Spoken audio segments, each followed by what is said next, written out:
welcome back to the DTVC Extra podcast. As always, this is Matt here, and as always, I'm by myself. But there was that one episode we did on we're looking at the Blood Fist movies, right? Where we had John Crossman after Movie Diner on. We talked about 3 and 4, so check that one out in the archives. That was a really fun episode. But for the most part, right, it's me here solo doing these. And this episode, we are going to finish off our look at the Die Hard films with Live Free or Die Hard, which I notice I've been calling Live Free or Die Harder, I think. But it's just Live Free or Die Hard. And then A Good Day to Die Hard. We'll do that in the second segment there. So, and then in 2 weeks' time, we'll start a look at the Rambo movies. And I think we'll do just like we did with this one. We'll do 1, 2, and 3 in 2 weeks. In 2 weeks' time, we'll do 1, 2, and 3, and then 2 weeks after that, we'll do the 2 new Rambos. So I'm very excited to take a look at Rambo here. So this should be a fun conversation as well. Is it a conversation of just me talking? I don't know. Maybe that doesn't qualify as a conversation, but same idea, same discussion, however we want to call it. Yeah, so let's get into Live Free or Die Hard. So this movie comes out in 2007, so it is 12 years after Die Hard 3, Die Hard with a Vengeance, which comes out in 1995. And I was looking, and I couldn't really find anything to explain why it was a 12-year gap in between films. There was conversation about, getting the right script. They used this script or that script. Like, they were going to use there was a movie called Tears of the Sun that they were going to use that was based off some characters in the story going into the jungle, I believe, in South America, getting captured by drug dealers and then being enslaved and having to escape, and they were going to maybe use that for Die Hard. And then Willis actually liked the title Tears of the Sun, so he asked if he could use it, and if he was going to use that title, he agreed to do the Die Hard movie, which makes it sound like maybe he didn't want to do another Die Hard film.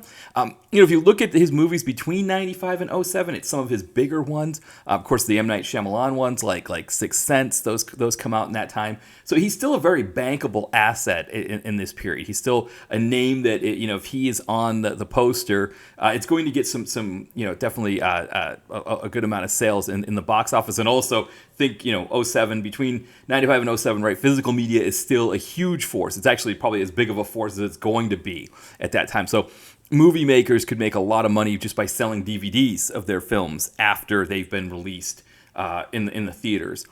So he's still very bankable at this time.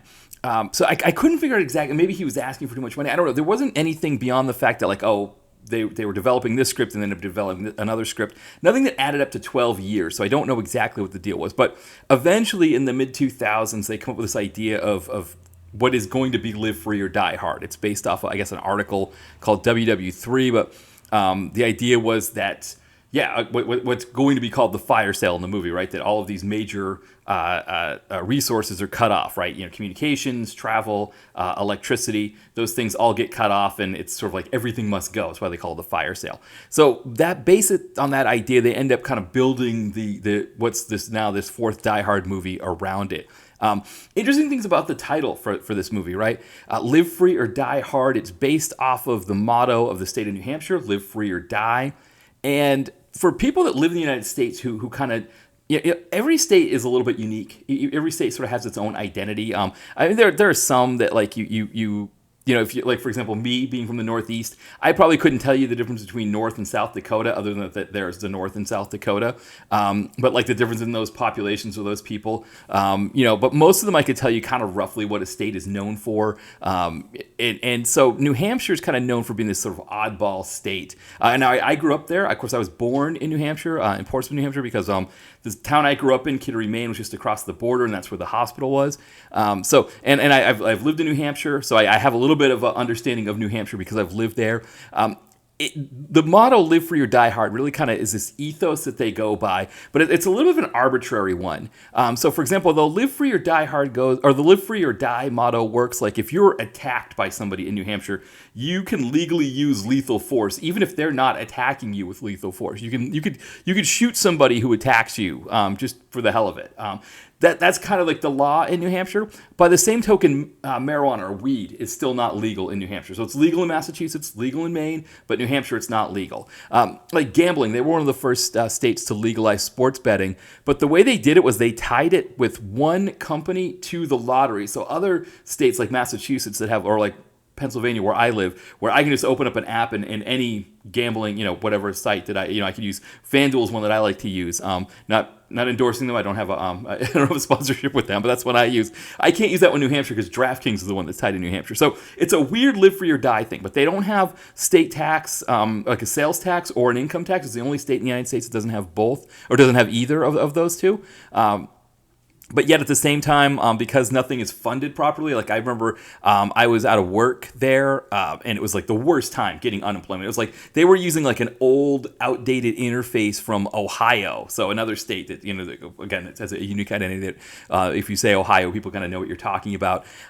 They had abandoned this service, and New Hampshire's like, well, we don't have any money because we don't charge any sales tax or any income tax, so let's use this cheap one. But also it's like they want to make it as difficult as possible for you to get unemployment, whereas like the states of Maine and Massachusetts are definitely better for that kind of thing. So it's just a very weird state.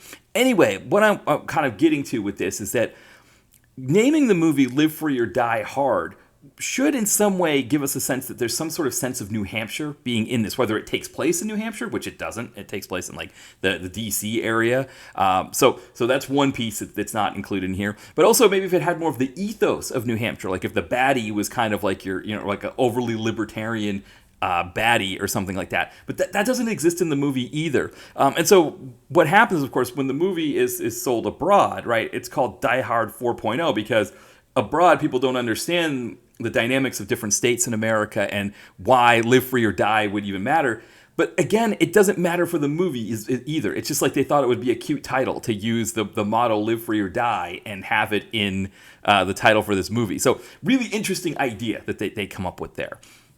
So I was going back to 07 just to kind of think about this movie when because again, you see Live Free or Die Hard and you're like, well, what is this? And I think that title also kind of, going back to 07, it was part of the reason why my friends and I didn't see this in the theater.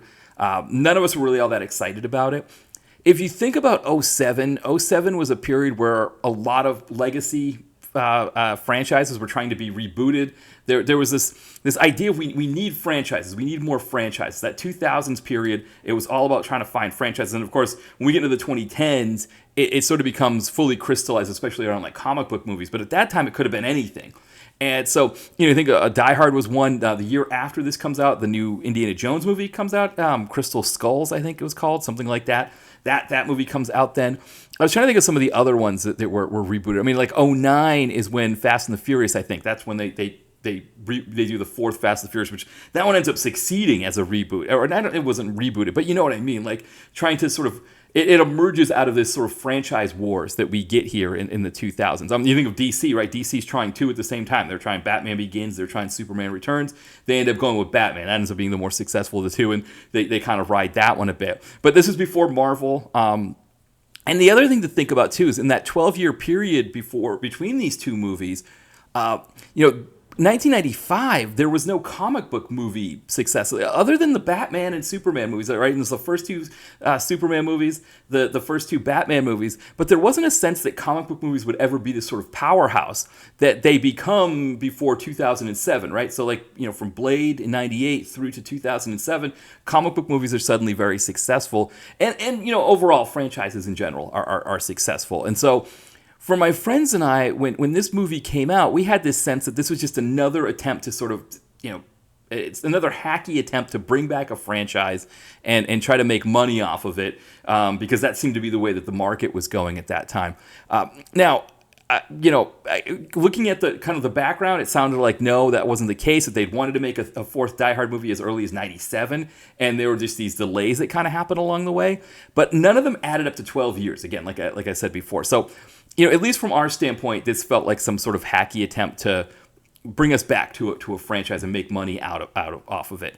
The other thing, of course, is this is a PG-13 movie. So being a PG-13 movie, it also sort of reiterated that idea, or kind of just reinforced that sense for my friends and I that this was not something that we would want to see. Now, I think Bruce Willis originally said he was unhappy with the idea that this was going to be a PG-13 movie, but then later he liked the PG-13 cut.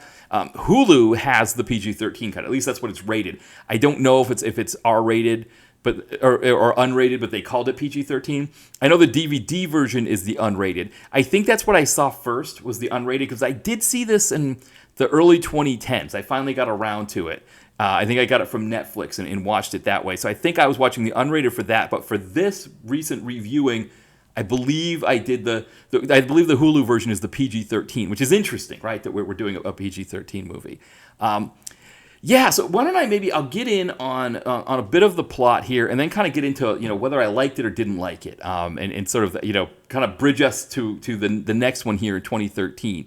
But the premise of the movie is that Bruce Willis, he's back being a cop in New York City. His kids are grown up because, again, it's been 12 years since we last had a movie. One of them is played by Mary Elizabeth Winstead. I think that's her name. I think I keep wanting to call her Kate because she did a movie called Kate. So I keep wanting to call her Mary Kate Winstead, but it's Mary Elizabeth Winstead. That's the daughter. She's going to school at Rutgers, which looks a lot like USC, but we'll call it Rutgers for the sake of the film. And while he's doing that creepy dad thing of like not letting his daughter have a relationship, even if the guy's a jerk, he's still like overly protective dad thing. That's kind of a creepy possessive kind of thing, but whatever, he's doing that. And he gets a call from his precinct captain or whatever in New York saying, hey, you got to go pick up this Justin Long guy in Camden because he's a hacker and there's this whole thing with hackers, and we want you to escort him to DC. So that's what he does. Now, this doesn't look like any Camden that I've ever been to. Camden's right across the water from here in Philadelphia, and talking about like marijuana or weed. Pennsylvania is not legal for recreational marijuana, but New Jersey is. And so for me, if I was going to get gummies for my wife and I, the closest place was Deptford, New Jersey, and I would take a bus from here to there because I don't drive. And that bus would take me right through the heart of Camden. And Camden is an interesting place. It's definitely not a place that you want to get lost in. There was one time that I did get not lost there, but I was coming back from a Mets game in New York City, and I missed my train from Philadelphia, and I didn't want to wait for another one, so I took this thing called the River Line that took me to downtown Camden, where you could get what's called the Patco high-speed, like a subway line that connects Philadelphia through South Jersey. And I got lost because they were doing construction and they had closed off entrances, and I was like, it's like 9:30 at night, which 9:30 at night should have been could have been midnight in Camden. It was quite an experience, just walking back and forth. It's like one of those things, right? If you don't look like you know where you're going, suddenly it's like everybody's descending on you, right? Like, hey, can I have some money? Can I do that? And you got to like. This was no Camden, I'll tell you that in the movie. And Camden is not a fun place. It's not a place that a Justin Long would be living. Justin Long's not hanging out in Camden, that's for sure. But anyway, in this movie, he is, right? He's living in an apartment there. And when Willis goes to pick him up, there's a huge explosion. There's guys shooting at them. All kinds of stuff's happening. And when Willis takes him down to D.C., he explains what happened, and Justin Long figures out, like, hey, this isn't good, and all kinds of baddie stuff is going on with Timothy Olyphant. He's starting to shut things down, and it's really it's only up to only Willis and Justin Long can save the day, and eventually they do. Eventually they do save the day with some cameo appearances of people like Kevin Smith. So Maggie Q was good in the role as well. I appreciated watching her, though I will say it was a little bit awkward watching her fight Bruce Willis because. Even if she's like a baddie, and even if she's like really adept at martial arts, she's also very slender of frame. And like watching Bruce Willis like throw her into a bank of servers or whatever it was, or stat computers, whatever, it did look great. Even if she was like a baddie and she was going to try to kill him, it still seemed a little bit off. I think there's just something about seeing a big guy throwing a woman around like that is not necessarily a great thing on screen. But yeah, I mean, maybe I should get into how I felt about the movie overall. And I think there's two places to go with this movie, right? One is it as a Die Hard movie or part of the franchise, and then as an overall actioner. And I think as a mid to late 2000s overall actioner, PG-13, trying to get as big of a tentpole kind of movie as possible, you could do a lot worse than this. What does that mean? Like 3 stars on Letterboxd? Maybe that's probably close. It also feels like if you were going to make Die Hard in 2007, this is how people would make it. There's a scene where he's like on the wing of a fighter jet, and it's like whipping around, and he's like gonna wait for his moment. He's like jumping off of it. And it's the kind of stuff that when you see it in a Fast and Furious movie, it works. For whatever reason, somehow Vin Diesel has been able, and the people that make those movies, Justin Lin, etc., they have been able to sell us on the idea that I can believe Vin Diesel's hanging on the wing of a plane and getting whipped around. But when Bruce Willis as John McClane does it didn't land the same way. But it lands, I guess, again, from a mid 2000s actioner way, just not from a Die Hard way. And I think that's the problem, right? Is again, the first Die Hard movie is so, let's say, it was so groundbreaking, right? I mean, it just completely, it created its own subgenre in the action world. It did so many things to change action, change, whether stars will do action movies or not, who you can cast as a star in an action movie, and the paradigm itself, right? This idea of one person, the fly in the ointment, who's stuck in a situation who needs to get their way out. All of that stuff is so great. But then just as an overall action movie, it's just so much fun as well. So for this movie to be a 3-star kind of pedestrian effort that's just like, yeah, it's okay, it's good, it does all right, I think it's a little bit of a disappointment from a Die Hard movie standpoint. It would be interesting to think about, like, if this was like what they did for the 4th Fast and Furious movie, like how that would have landed if I would have been like better with it as a Fast and Furious movie than as a Die Hard movie. Again, that doesn't mean I don't like it. It means that it's just like for a Die Hard movie, it wasn't like excelling in any kind of way for me. We talked about in the John Wick one about how with the second movie, adding Common to the mix kind of mainstreams the film in a certain way. And yes, obviously the Die Hard movies had mainstream big names in them. I mean, obviously, the third one, right, has Jeremy Irons and Samuel L. Jackson, right? It doesn't get much bigger. Those are as mainstream as names get for those movies. But the Justin Long effect, I think, it puts this movie in a kind of a mainstream way that, and almost like a younger mainstream way that as a Die Hard fan, as someone who comes from these movies from the late 80s, and is watching them from that mindset, to see a Justin Long there.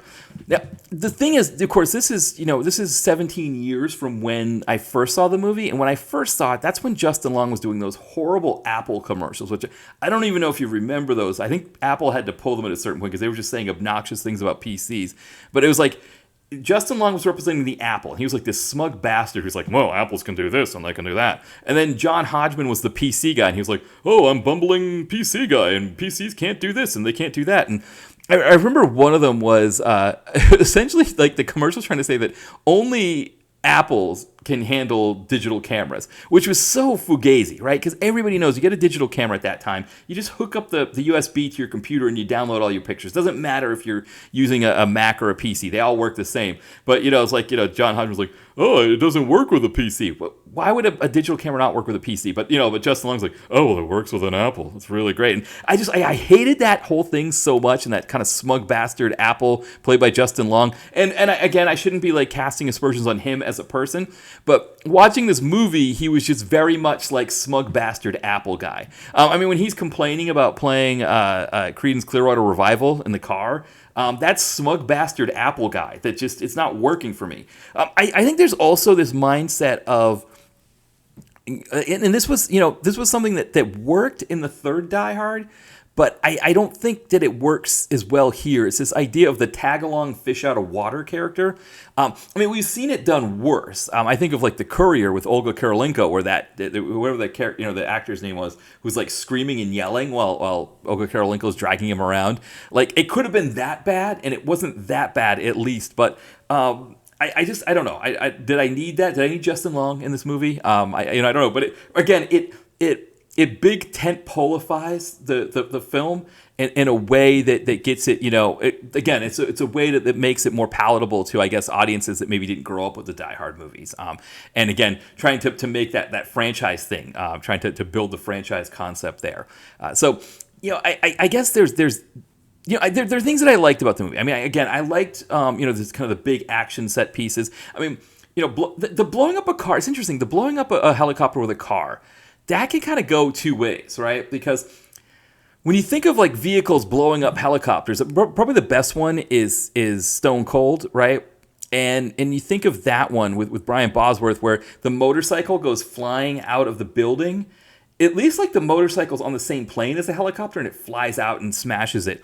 This, like, I have to believe that a toll booth that has this raised thing. So it's not even a ramp, right? Because it's off the ground by a good, like, foot or so. Somehow a car's going to hit that thing and go flying straight up in the air. It would have been nice if they'd at least made it, like, more of a ramp So it was like a little bit more, but it's just kind of like, oh, okay, that's what we're doing here. And of course, like the way he goes about it, where he's like very like nonchalant, where he's like, oh, yeah, just go pick up the kid, they say, da da da da, and then he does, there's almost like they're trying to harken back to the earlier movies and be like, yeah, we're holding on to these traditions here while he's blowing up a helicopter with a car, and it's like, yeah, but no, because he didn't really do that kind of thing in the other ones, but So there's that as well, where it's like, I like it. I like seeing the car blow up a helicopter. That's always fun to do. But at the same token, it's like, okay, what I like it, but do I like it in a Die Hard movie? Right? Do I like it for this movie? Does it feel like it works tonally with the rest of the Die Hard movies? And so, I don't know.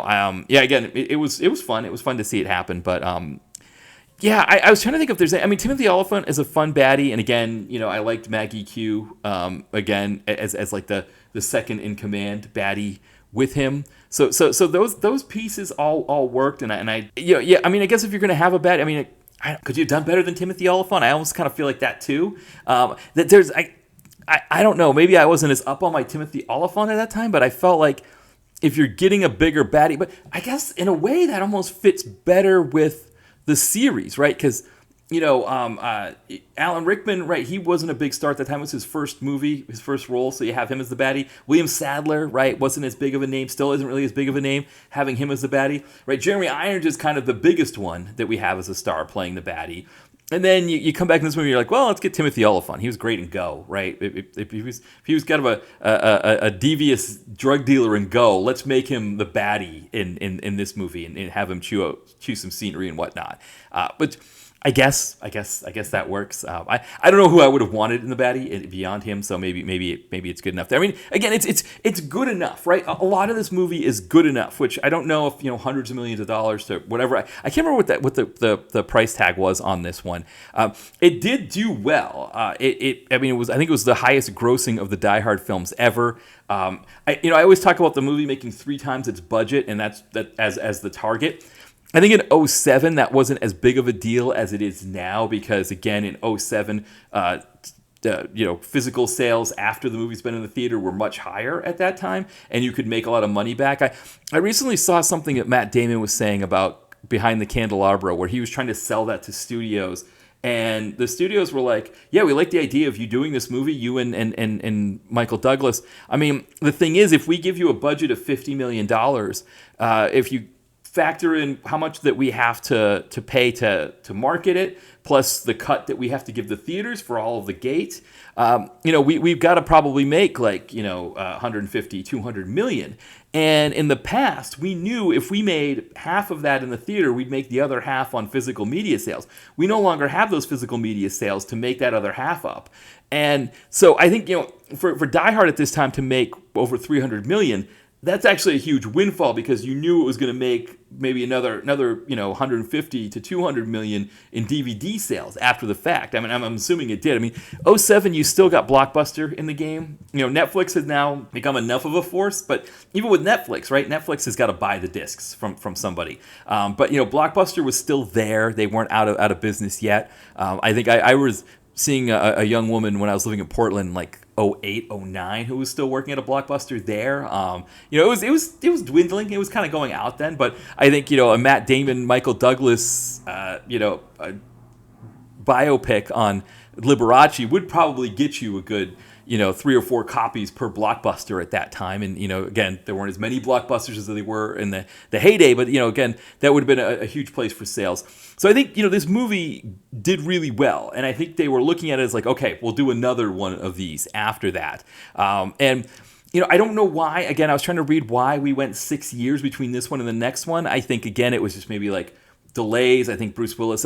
One of the things with Bruce Willis is you do notice when you look between films is that he's got a ton of stuff going on. He's just constantly making movies, and that's one possibility. But that doesn't account for 12 years between 3 and 4. So I don't know what happened there. Nobody. I don't think you would say this. I don't know. Wikipedia probably more likely than IMDb, but I don't know if anybody would say like, yeah, we kind of just let Die Hard die. We weren't really interested, and then all these franchises were popping up, and Fox needed a win, so they decided to push a Die Hard movie, and that's what happened.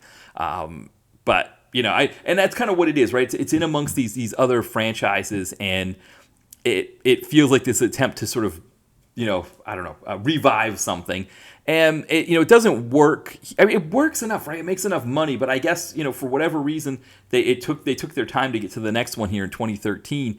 And of course when they do, right, that's kind of the one that ends the franchise there. So I was trying to think if I had anything else. I mean, I've kind of exhausted my notes, but I was trying to think if there's anything I forgot to put in my notes before we started this off here.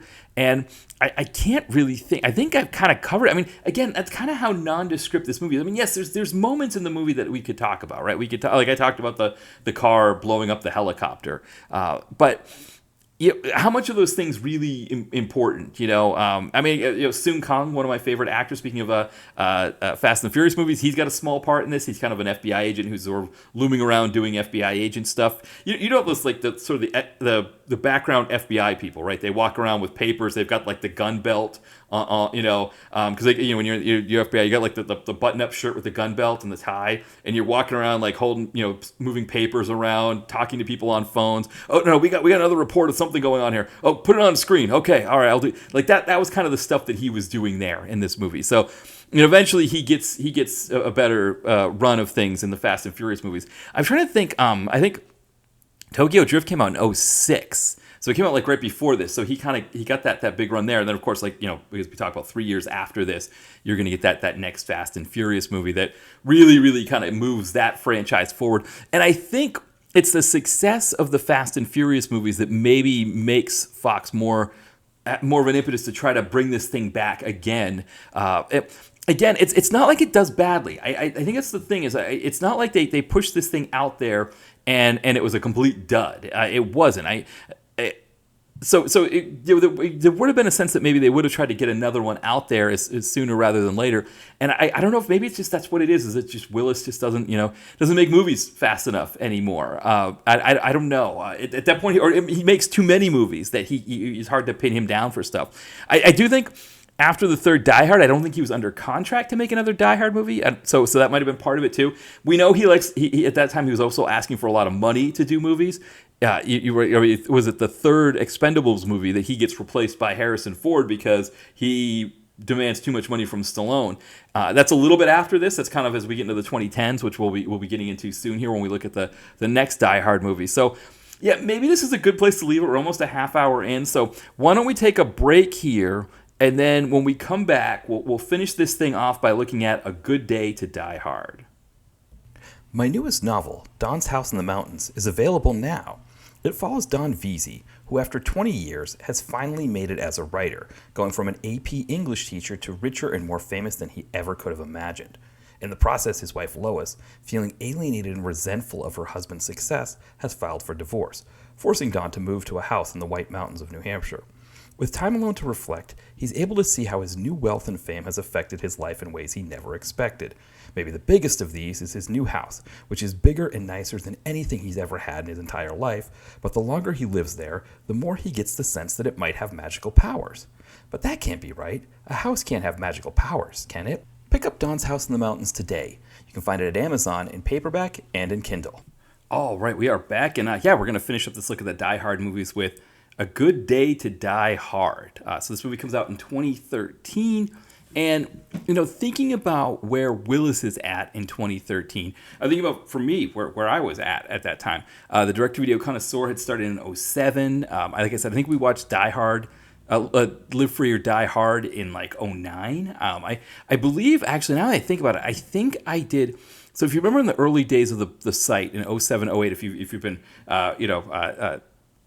reading the sites that long, in that period, I think in 2007, 2008, what I would do sometimes is I would watch big screen movies like, Live Free or Die Hard, and I would do this extra paragraph at the end of a regular post.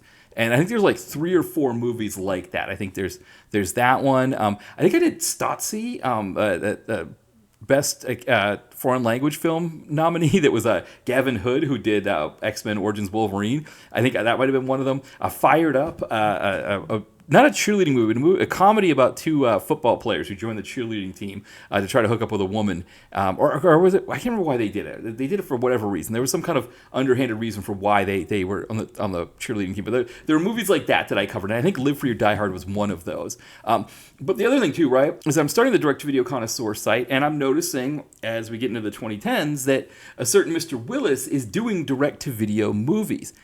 In 2011, he does Setup. So Setup is an Emmett Furla Oasis film, has 50 Cent, Ryan Phillippe. I was reading about this one, and I guess with Setup, Emmett and Furla, they hired a WGA Writers Guild screenwriter to alter a script to make it a little bit, something that someone like a Ryan Phillippe would be more appreciative of. So this WGA screenwriter, he writes this new version of a script that they had. They use it to sell Phillippe and Willis. And then they revert back to the old version of the script so they don't have to pay this writer. Classic Emmett, right? I mean, he's kind of known for not paying writers.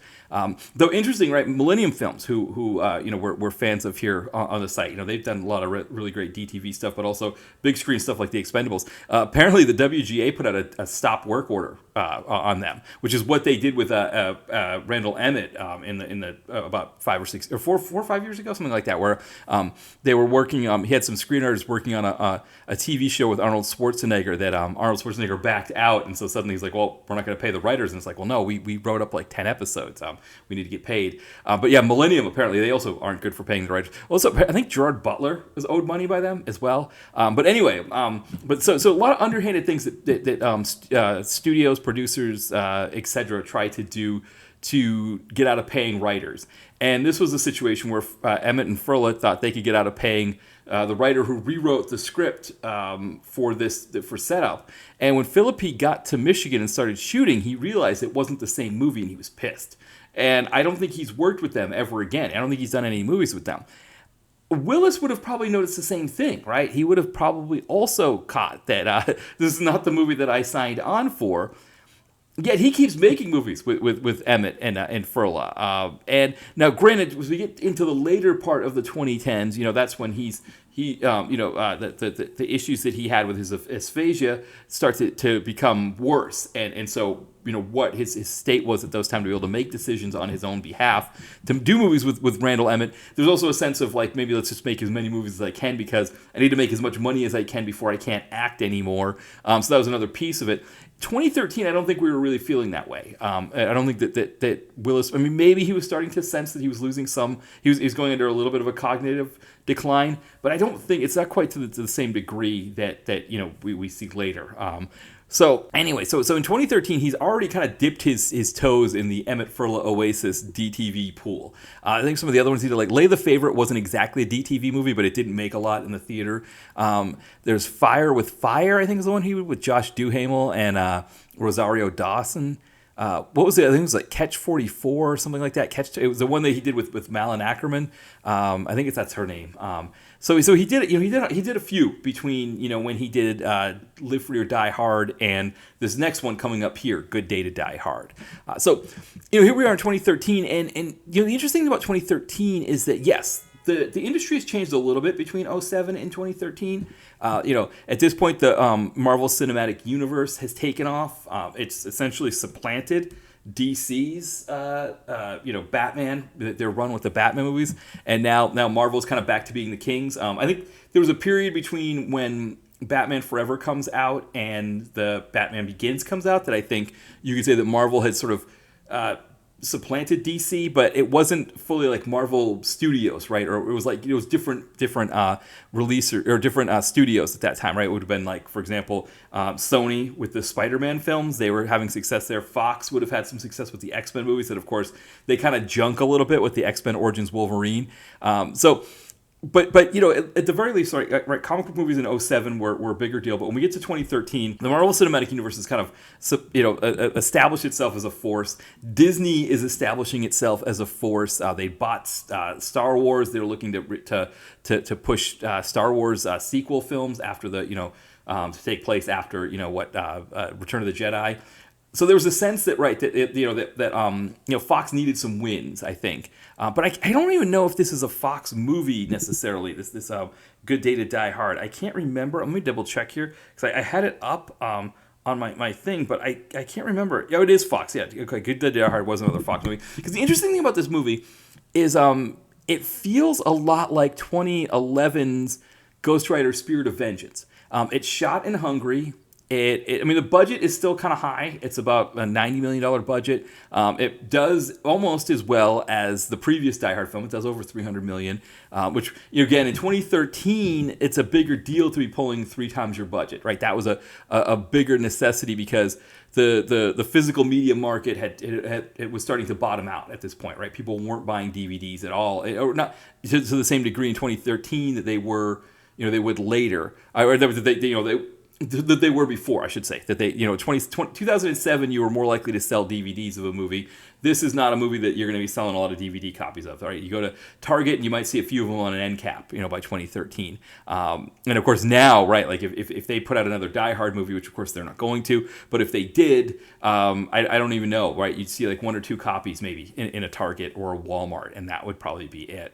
But here we are in 2013, and so there's that sense of, okay, we're going to make one last Die Hard movie. This is the only one out of the 5 movies where the script was written specifically for a Die Hard movie. All of the other ones were either taken from books or articles or from scripts that were meant for other films, right? So obviously the first movie, it's the sequel to the book Detective. The second movie was a different book, a different novel, but it was adapted. Third movie was supposed to be used for a script for a movie, a sequel to Rapid Fire, but of course, Brendan Lee passing away, they end up using the script for that.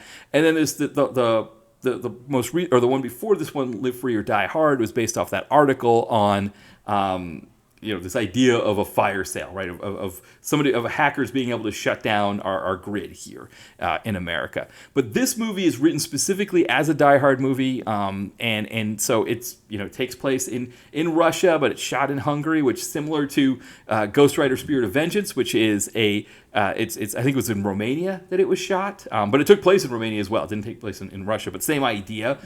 They both have kind of a similar feel to them. I would say this one has a little bit more of a big budget feel than that movie. It doesn't feel as DTV, but it feels DTV enough that we're shooting something in Russia, even with all the big action sequences that we have in it. But why don't I get in? I'll do a quick synopsis here, and then we'll kind of go from there. All right, so I'm assuming this takes place the 6 years after the previous film. John McClane is in he's a New York cop still at this point, even though he's close to 60 years old, and his there's some shenanigans going on in Russia, right? So there's some intrigue, whatnot, and there's an assassination attempt on some guy, and we find out that this assassination, or it's an actual assassination. That's right, a guy kills somebody else. We find out that this guy is John McClane's son. It is John Jr.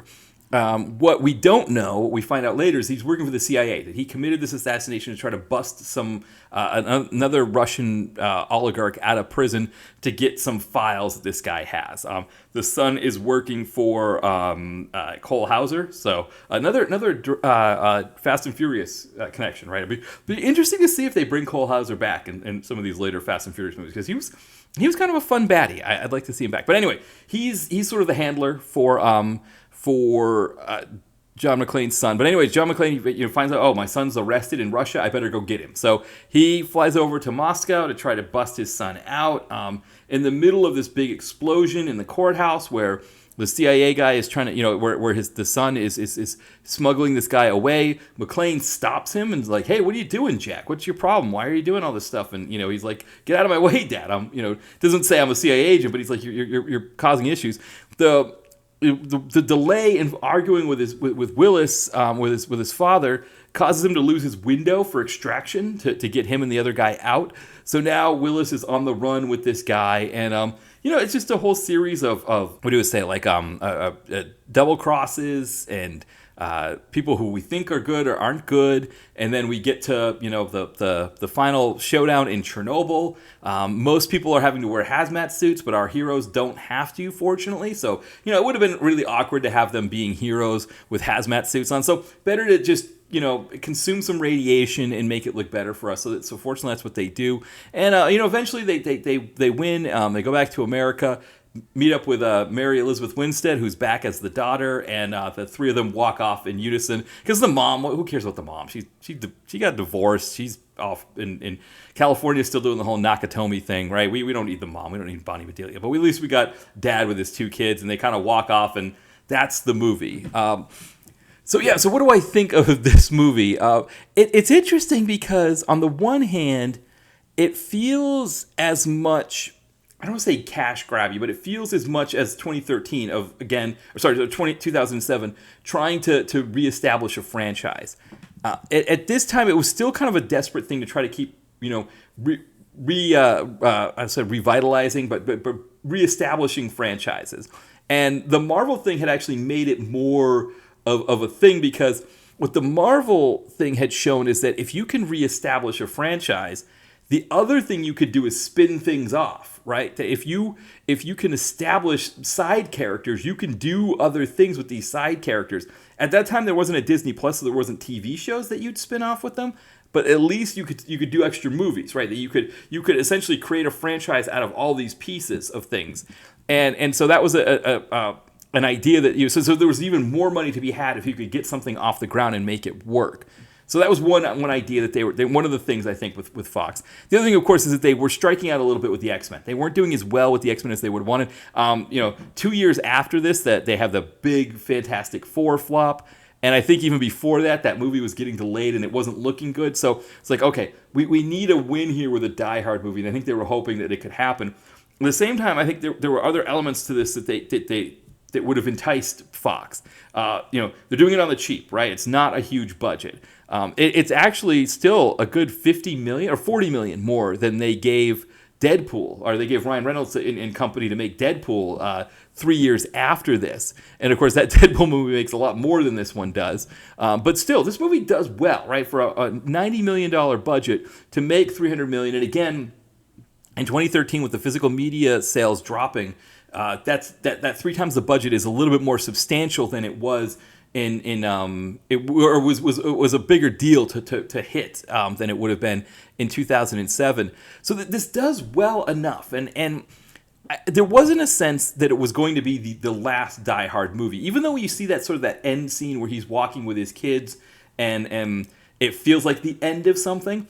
Looking it up online, that this wasn't supposed to be the last Die Hard movie, but there were 2 things that came into play. One was the sale of Fox to Disney, and Disney kind of scrapped a lot of Fox properties at that time. I think one that they did keep working with was the Predator, but for the most part, they've kind of scrapped them. But the other thing, of course, was Willis's failing health, right? That once we get into like the late 2010s, we know that he's wasn't in the best shape. So again, you go 3-4 years between these movies, and suddenly everything things change quite a bit in that time period, and that's kind of what happens there. So this ends up being the last Die Hard movie, but it wasn't intended to be the last Die Hard movie. They were looking to make more of these, and I don't know if it was going to be like him and his son doing more things, if they're going to bring more characters in. I don't know what the plan would have been, if they were going to keep shooting them in Eastern Europe, where the budgets would be lower, because again, they save a lot of money by doing this in Eastern Europe, and they're able to do it for less than $100 million, and then make the money back that they were able to make here. And I guess that's something you can't do so much with comic book movies. You've got to really shoot those, I guess. I guess the big names, the big stars aren't necessarily going to want to go to Eastern Europe. And the other thing about this, right, is that Mary Elizabeth Winstead, she's barely in the movie, and her scenes are like really quick, and so I don't even know how much she's in Eastern Europe making this movie.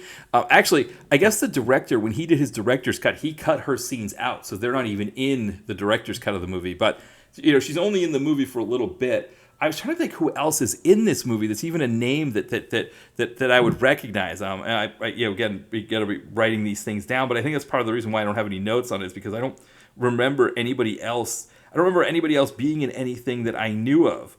I mean, there's some smaller names, but it's just nothing like crazy like that. So it's the other piece too, right? Is that you're making a movie that has one big star in Bruce Willis. I mean, yes, the guy who plays his son. I mean, obviously Mary Elizabeth Winstead is is a big enough name, even if she's only in the movie for like two scenes in her voice, I guess maybe something like that. But Jay Courtney is the one who plays his son. He's an Australian actor, and I mean, obviously, like his biggest thing is still, I guess, Good Day to Die Hard. That's his number 4 movie on. You know how IMDb you get your 4 movies. His other 3, people probably would know him from these other things that I don't. I didn't remember him. He played Boomerang in Suicide Squad, so I probably should have remembered him from that. And I guess I'm really more remembering the great Margot Robbie performance in that one. Also, Will Smith was good in that one, and how bad Jared Leto was as Joker, or how much I wasn't really a fan of his Joker. But he also was in Terminator Genesis, which he played Kyle Reese in Terminator Genesis. So I've got to get back. I got to get caught up on those Terminator movies. I think they might be available on one of the streamers that I can maybe watch them all at once. But I think Prime is getting them. I'm not sure. And then he also did Divergent, which was that Shailene Woodley. What's her name? Woodley? I can't remember. Whatever her name. Shailene Woodley, I think her name is. Right, but they were based on a book series. Right? It was like, oh well, we made the Hunger Games. Let's do Maze Runner and Divergent. Whatever. Insurgent, whatever they called those ones. Right, they're just trying to. They're again at the same time that they're again with this whole franchise thing. Right, it's like, well, Twilight and Hunger Games work. Let's do these other kids' book, the young adult books, and see if we can make them work. So I guess this guy Jay Courtney was in those as well. But he's here as John McClane's son, as John Jr., who we remember as a young man. I guess he would have been 3 when the first Die Hard came out, so he's a little bit younger than his character was in that movie, in the first Die Hard movie. But I mean, he's good enough as the son, right? Like, I mean, if I'm watching a movie like this, I think, to be honest, I'd rather have him playing the son than Justin Long as the tag-along guy in the previous movie, if that makes sense there. So that part worked a little bit. I mean, I guess the interesting difference between these two movies is that I didn't hate the previous one. I didn't hate Live Free or Die Harder, but I don't know if I liked this one better, but I was okay with it more, if that makes any sense, right? I mean, they're both kind of 3-star movies for me, but this is like a more okay 3-star, whereas the other was like almost like a detrimental 3-star. Can you do plus or minus after your 3-star? Like, this was a 3-star plus, and that was it. But even plus doesn't sound right, because it's more like I was just okay with this movie. I just was like, okay, yeah, this is fine. This is I'm not mad at it, which I guess that's damning it with faint praise, but it's not horrible. I mean, you've got these big chase scenes. One of the things I liked about this one and with the previous movies, they continued the theme of John McClane being someone who lives 15 minutes at a time. But the way it comes off in the previous movie, in Live Free or Die Hard, and I probably should have talked about this more when I was discussing that one, but the living his life 15 minutes at a time concept, it leads itself to these big, massive things, right? Like, again, like blowing up a helicopter with a car, just like, that's what I'm going to do. In this one here, it's kind of more like ludicrous things where he's just like, oh, I'm in a Mercedes SUV. How am I going to get to where my son and the guy chasing my son is? I'll just drive over other cars and just smash them. And it's like, I just thinking about, I mean, yes, I'm supposed to suspend belief for an action movie, but man, you're in Moscow and you're stuck in traffic. And then, like, some asshole just drives over your car. I mean, what a shitty day you're having. You think it's bad, like when you're a PM flick and you got your wood paneled station wagon and you're heading out on I-5 to go up to Big Bear or something for the weekend, and all of a sudden C. Thomas Howell comes blazing through, chasing Ed Lauder or somebody like that, and your car flips over and you lose that deposit on that cabin out of Big Bear, and you're like, it's like, it's a shitty weekend, but there's also a sense too of like, oh man, I almost died, like at least I'm alive, even even if it's a shitty weekend. But with the thing in Moscow, it's like, No, somebody just drove over my car. And I gotta think. I mean, maybe I'm casting aspersions on Moscow. Maybe they have like a really fantastic car insurance industry there, but it feels like that would really suck to get anything accomplished in Russia when it comes to that kind of thing. Like being on the phone to try to get, when I used to teach English as a second language, I had students that they're from Russia, and it sounds like just kind of, for all the things that are really great and fantastic about Russia. I've heard like Moscow's a beautiful, like really beautiful, clean city to go visit. I mean, obviously you can't visit there now. I think especially if you're an American, but I think if you're a Westerner in general, you wouldn't want to visit there because you just never know if Putin's going to have you arrested and then try to barter you for war criminals that are being held in jails in your country. So you probably can't go there now, unfortunately, but it's supposed to be a really nice place to go, but it also sounds like the red tape there is like, I mean, as bad as it can be here in the United States on things where you're just like calling and you're on hold and having to hit buttons and be like, speak to an operator, speak to a representative or whatever. It sounds like in Russia, it's even worse, right? And so, yeah, man, Bruce Willis just ruined a lot of people's lives, made a lot of people's lives hell for a long time just because he needed to get to his son and he just drove over a whole bunch of cars. There's a lot of that kind of stuff that's going on there, but it's also kind of a fun Bruce Willis actioner where he's with his son and he's kind of giving his son a hard time, and you get some more of the comedy and some of the goofiness back from him, which I like that as well. So yeah, it's interesting if you ever, watching these all five together like this. Again, this movie for the fifth movie in the series, it doesn't live up to the first movie either. Like I said, I mean, I think that 2 and 3 are the closest ones to live up to that first movie. And these two just don't really quite feel like this. This is just this odd anomaly. It's just like a high budget direct to video, but not direct to video kind of thing. It's just, I think they just were looking like, Fox was looking like, okay, we've had some losses here recently with X-Men, and they didn't know how bad of a loss they were going to get with Fantastic Four, but I think they were probably already sensing it. I think they already had an idea that movie wasn't going to go well. Because when you watch that Fantastic Four, that 2015 one, some of the things you notice, like, for example, I think it's Kate Mara, who plays Invisible Woman.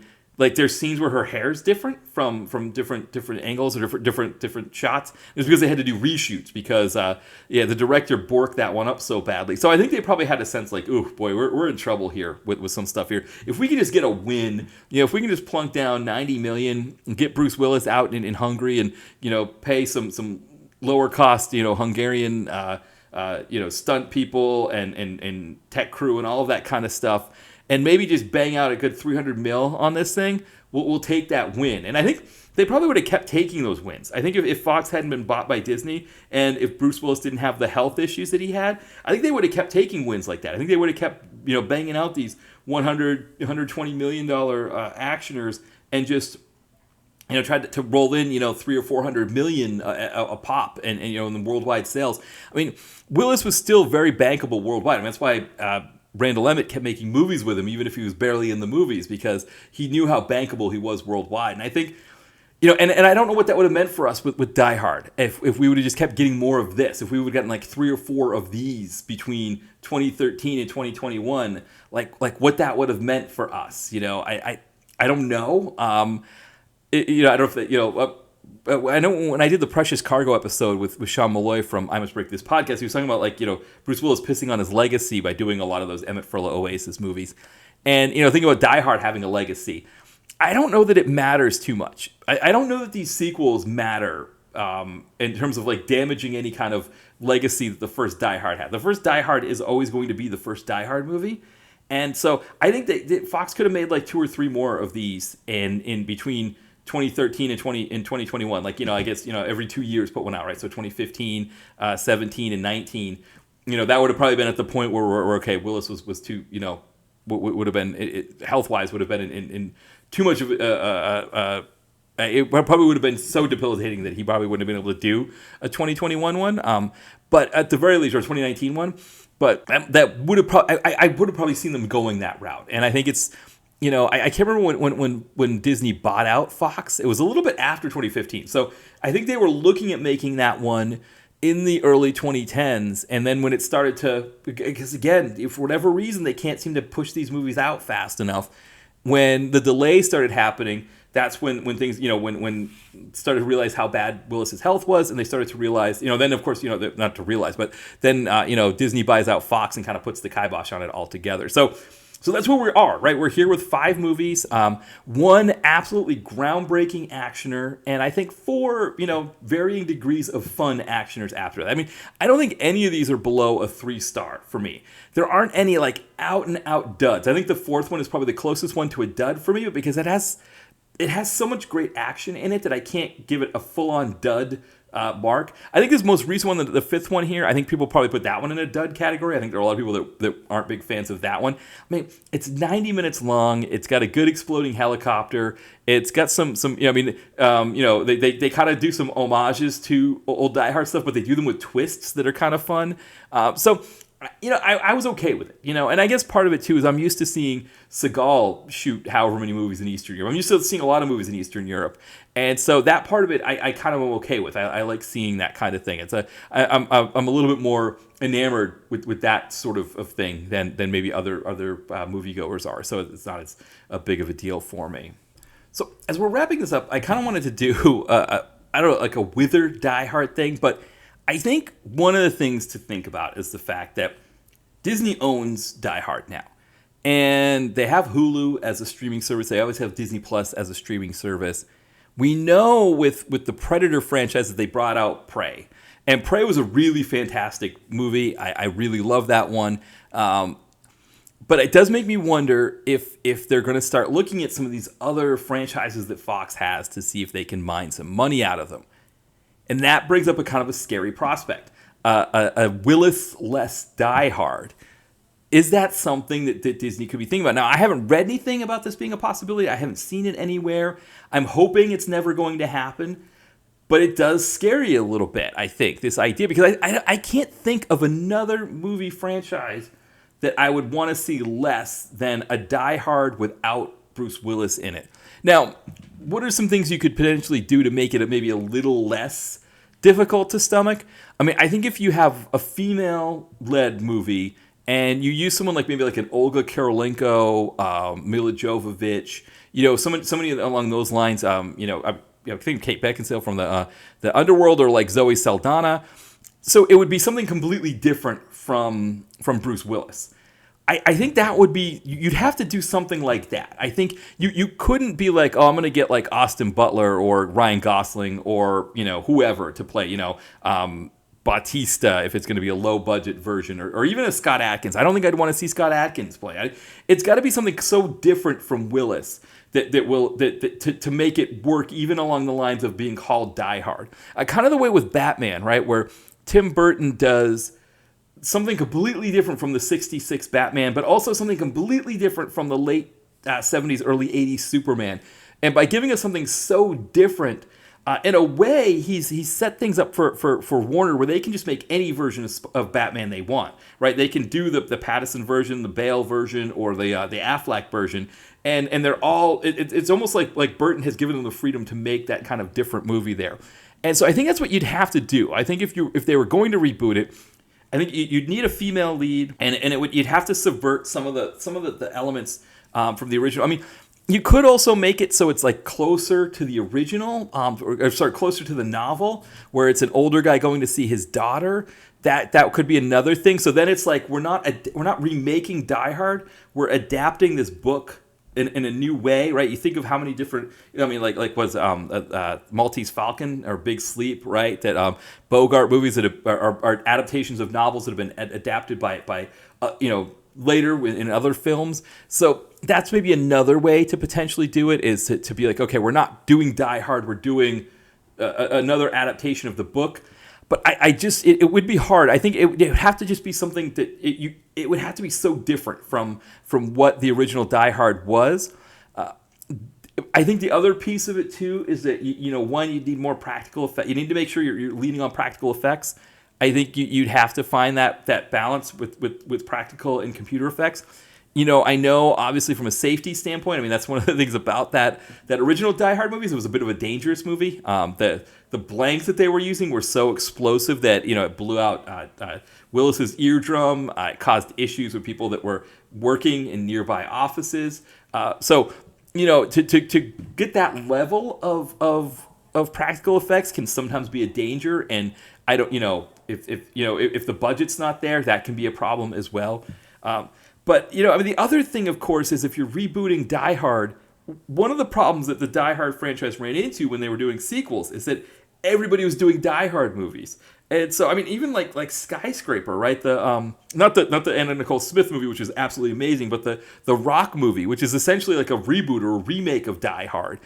That's the other piece of it, right? Is that it would be hard to reboot this franchise when everybody's been making their own reboots or their own versions of the movie as well. So, my hope is that they leave it. I think, these 5 movies, Bruce Willis has done something from an action standpoint that very few names can lay claim to. I was trying to think of the names that we would put with Bruce Willis from the Die Hard movies.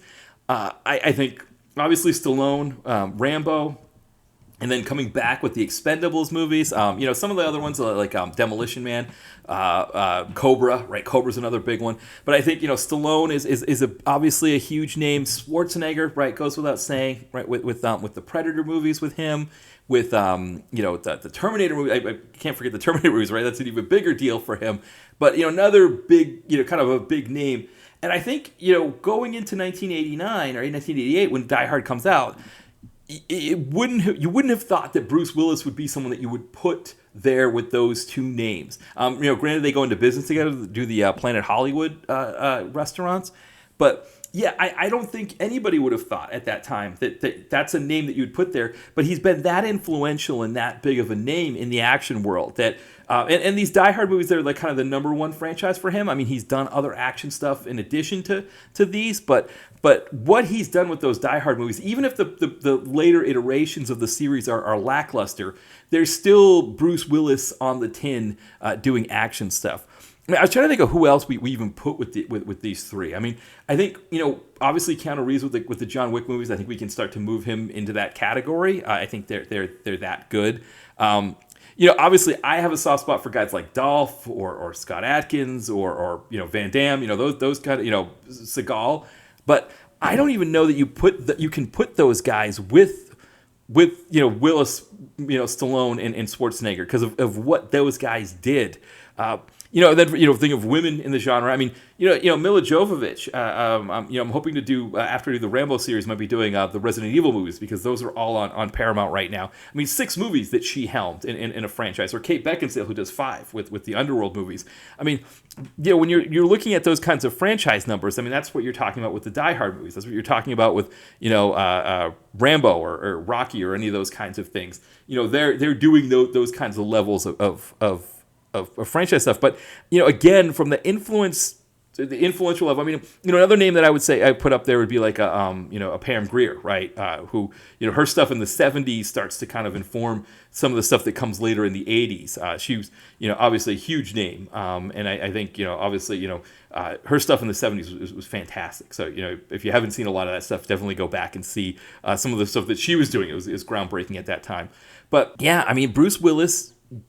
In 1988, this comedic actor on a prestige, groundbreaking TV show, Moonlighting, steps into an action film. Nobody thought he should be doing the action film. Audiences laughed when they saw the trailer because they thought it was supposed to be a comedy, and he completely, he changes the action world. He has that much of an influence on it, and that's going to be his legacy. I think, yes, for the last 10 years or so, he's been making these Emmett Furler Oasis Junkers. Ty and I have covered a lot of them. I think we've done like 11 of them, and we're not even halfway through them all yet. We've done a chunk. You go on Bulletproof. Todd Gaines, when he was writing with them, he was trying to chronicle all those Bruce Willis DTV movies. They're plentiful. There's a ton of them. Go on Tubi, Hulu, any of those, and you're going to see like a good dozen maybe. I think Tubi might have like 5 or 6. I think if you combine Tubi, Hulu, and all of them together, you could do it got to be 12 to 15 between all the different streaming services. I have to go and count. I didn't even think to count before I did this, but that's what we think of. I think that's something that is sort of there now, and I think it's one of those things that people think there's still a market for people that aren't familiar with that direct-to-video stuff to be on Tubi, be on Hulu or whatever, be thumbing through looking for something to watch, and oh, what is this? I don't, Fortress, but it's got Bruce Willis. I'll check that out. I love Bruce Willis. He's great. But his legacy is this stuff. Right? I mean, his legacy also, there's other pieces of his legacy, right? Like Pulp Fiction is part of his legacy. I mean, that movie was groundbreaking, and he played a huge part in that being groundbreaking. And again, that was him. Unlike John Travolta, who is in Pulp Fiction, and it remakes his career, right? His career was kind of on the downside a bit at that time. He was doing the Look Who's Talking movies, which, of course, Bruce Willis was doing the voice, right, of the baby of those Look Who's Talking movies. But Samuel L. Jackson was someone who did a lot of supporting stuff, who now gets a big role in Pulp Fiction and kind of, blows up a bit there. I mean, he was doing a ton of stuff before that, but they were all smaller bit parts. Now he's getting bigger roles to the point that the next year, right, 1995, he and Willis are starring together in Die Hard with a Vengeance. But Willis being in Pulp Fiction was different because Willis was a big name. You didn't expect to see him in this low budget independent thing with with all these other names that weren't as big as him. But there he is. There's Bruce Willis playing that part. He does so much stuff. Obviously, Sixth Sense, right? That one becomes a huge one. And I mean, he did a lot of stuff with M. Night Shyamalan towards the end, like especially when this movie comes out in 2013. He's still working with him because they're both from the Philly area, and I think Shyamalan shoots a lot of his movies here in Philly. And my wife used to work at a club in the 2000s that they would sometimes they'd have the rap parties there. M. Night Shyamalan would never show up. There was kind of more like the lower the D-list actors that would do the parties there. I don't know where Shyamalan was doing his parties with the A-listers, but anyway, so he was still kind of doing those movies at that time. But yeah, I mean, these Die Hard movies, the first movie was such a big deal that we just wanted to see him do more of these. And even if the movies were lackluster, it was fun to watch him in them. It was fun to watch that combination of charisma and the joking with like the big action set pieces that he was doing.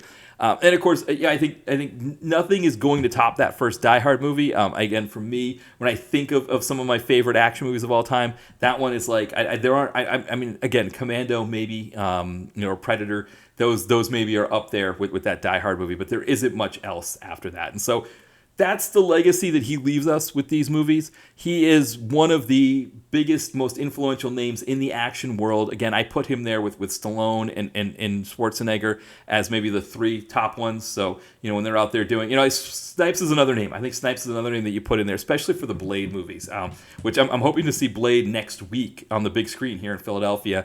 I saw it when it first came out on the big screen, so it's not like I hadn't seen it there. But I think Snipes is another name you could put maybe as like a fourth name. Maybe you do the Mount Rushmore, right? You got to do a Mount Rushmore of four names. Put Snipes there as well, because I think, again, what he does with the Blade movies that kind of pushes comic book movies forward is huge. And again, he did great action stuff in the 90s as well. I think the other thing, I think that part of the reason why maybe I didn't put him with them initially is because he comes a little bit after them, right? So you've got in the 80s, Willis comes into the tail end of the 80s, but Stallone and Schwarzenegger kind of ruled the 80s there, and then here comes Willis with this Die Hard movie that just sort of changes the game completely. So, yeah, this was a fun time going through these Die Hard movies. I was excited they're on. They're still on Hulu, so if you haven't seen them in a while, it's worth checking them out. Or like, for example, with me, with A Good Day to Die Hard, I hadn't even seen that one yet. So it was my first time watching it. I kind of forgot to mention that when I was discussing it here. I hadn't seen this one before, but it was a fun watch, a nice 90-minute actioner. But yeah, I think if you haven't seen these in a while, it's worth going through them again. It's worth checking them out, especially as an action fan. They're always a lot of fun. So yeah, I guess this is a good place for us to wrap it up. So, again, for me, my novel, Don's House in the Mountains, you can pick that one up on Amazon, either paperback or through Kindle. My next novel or my next novella, Nadia and Aiden, that should be coming out probably November, December. So keep an eye out for that as well. And then, of course, the site, dtvconnoisseur.blogspot.com. Still writing reviews, still posting reviews there, but also you can get links to the podcast, my books, all of that stuff is there. So always check me out there. All right, well, we'll wrap this up here. Thank you, everybody, for listening, and we'll be back soon. Bye, everyone.